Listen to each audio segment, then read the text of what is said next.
Yes, Google Pixel 7 and 7 Pro will outclass iPhone 14 in some key areas. Pixel 7 and 7 Pro are shown in Google's first impression video, and it is confirmed what we are going to get in the Pixel 7 and 7 Pro. If you are coming from Pixel 6 or 6 Pro, then you won't feel much difference. But the battery is something we need to talk about when it comes to Pixel 7 and Pixel 7 Pro. Last year, Pixel 6 and 6 Pro was not good at battery backup, and having some software bugs makes the experience even worse. But Pixel 7 and 7 Pro will bring some of the major changes which will help the battery of both devices. Although both phones will likely to get the same battery, 4600 mAh for Pixel 7 and 5000 mAh battery for the Pixel 7 Pro. But coming with the new Tensor G2 chipset will make a big impact on the battery of Pixel 7 and 7 Pro, where as per rumors, Tensor Gen 2 chipset is more power efficient than the last generation, and improving a machine learning by 35% will improve a battery a lot. Both phones will come with the 30W of fast charger and 21W of wireless chargers. The price is something we need to talk about,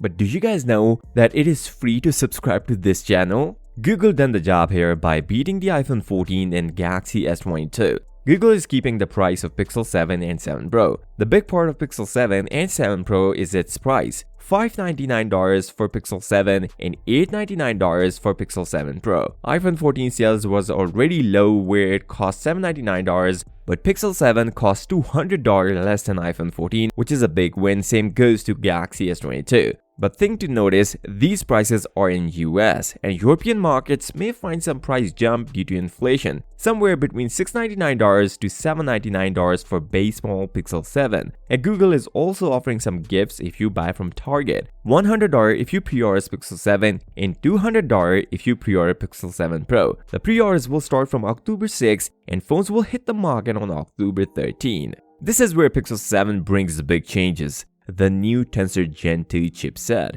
Google is far behind competitors when it comes to benchmarks, but what matters is user experience, and Google is working on it. We can see a slightly increase in processor, about 10%, but GPU improvements are the ones we need to talk about. The big jump, 20% increase in GPU performance. Now with GPU improvements, we will see a great camera performance from Pixel 7 and 7 Pro, since Google relies mostly on GPU and works most of its pipeline through GPU. So Pixel 7 could be one of the best camera phone of this year, not because of numbers of megapixel instead of new AI features Google going to put in Pixel 7 and 7 Pro, where we will get the 50 megapixel main shooter, 12 megapixel ultra wide and 48 megapixel telephoto, best so far. If not video, Pixel 7 and 7 Pro will be the best photography camera phone of this year.